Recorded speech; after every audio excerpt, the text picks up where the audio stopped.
Hello, good day for everyone. Today we are going to present about topic 6 presentations, which is about the financial risk. So firstly, I will introduce my team member first. I am Sam Ying Ming and my group member is Ahmad Ferdiansyah bin Asli, Nur Aiman Haikal bin Norazmi, and Satis Anak Lelaki Vadivel. So, what is financial risk? Financial risk is the chance of losing money because of the things like change in the market conditions, people not paying back the loans, or problem within the business. This risk affects both individual and company by making it harder to stay stable and grow. By understanding financial risk, business can make plans to protect their money, stay steady, and grow safely over the time. So the first section we are going to present is about explain 3 ethical issues related to financial risk. So the first ethical issue related to financial risk is about the money laundering. So what means money laundering? Let's see this photo first. As you can see, the person on the right is washing his clothes in the washing machine in order to clean up his clothes. However, the person on the left is washing its money. Why did he did like that? All of this because the person on the left is doing the process of concealing the origins of money obtained from illegal activities by making it appear as though it comes from a legitimate source. This is why it called as money laundering, to clean up the money where the money obtained from the illegal activities. Money laundering happens when people earn money illegal and try to make it look like it came from a legal business. This way, they can spend or invest the money without raising suspicion. To do this, they often put the money in the bank in a small amount or send it through many different accounts to hide where it comes from. For example, splitting money into small amounts and depositing in different bank accounts so no one notices it is from like illegal activity. Then they might use it to buy a business to make it look like the money is from business earning. For the next ethical issue, I will pass it to my group members to explain about further information. The second part of the ethical issue related to financial issue is scam, which is dishonest scheme designed to cheat people out of their money, assets, or personal information. Which is in a scam, the scammer uses like lies or tricks to cheat you. They may pretend to be someone else or offer something that sounds too good to be true. The goal is to make you send them money or share your personal details like your bank account details, informations like that. Scam can also happen online, by phone, or even in a person, face to face. Following is bribery. Bribery can create significant risk for organization, both legally and reputationally.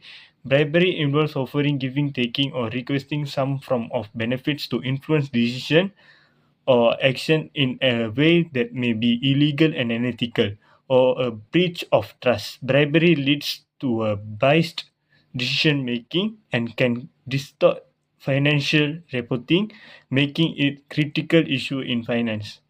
I got two types of bribery. The first one is active bribery. So the active bribery is occurs when a person, organization offers a promises or gives a bribe to another party, which is like, for example, this could involves a business offering cash or incentives to influence a decision, such as a government official allowing an unfair advantages in regulatory decision or a contract.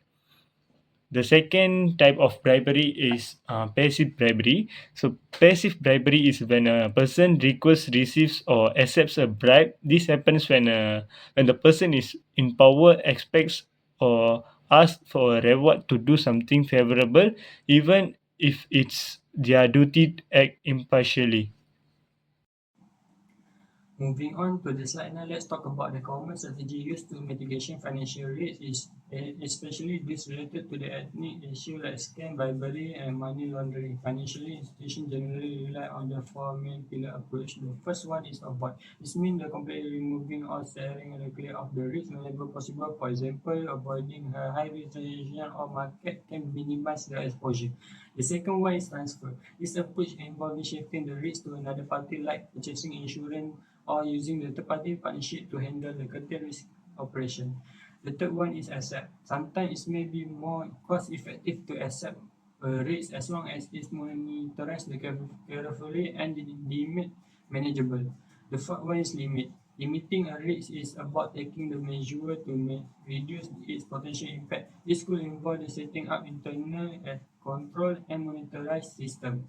In this presentation, we look at which of these strategies work best for dealing with the scam, bribery, and money laundering.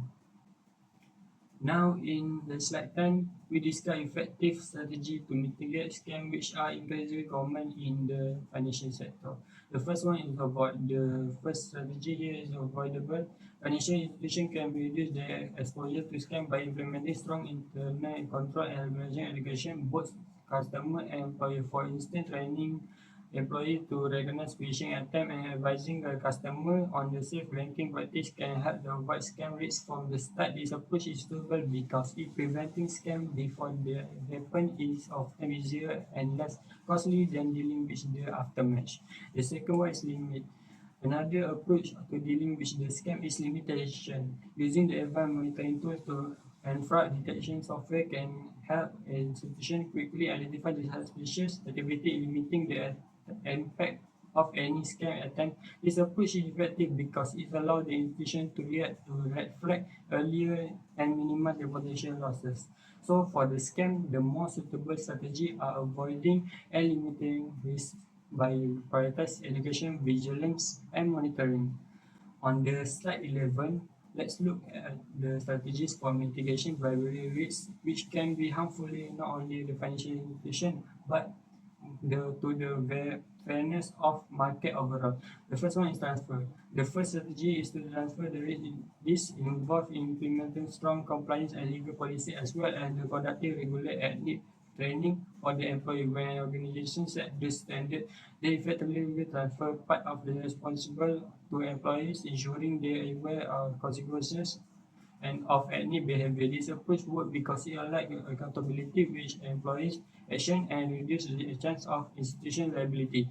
The second one is limit. Another effective approach for bribery is to limit exposure by setting up a strict anti-bribery policies closely to monitoring employees' activity and ensure the transparency in all transactions. By implementing clear internal policy and check, institution limit the likelihood and severity of bribery case.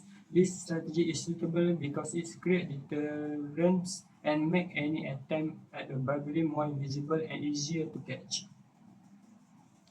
We move to the next point, which is strategies for mitigating money laundering. Limit.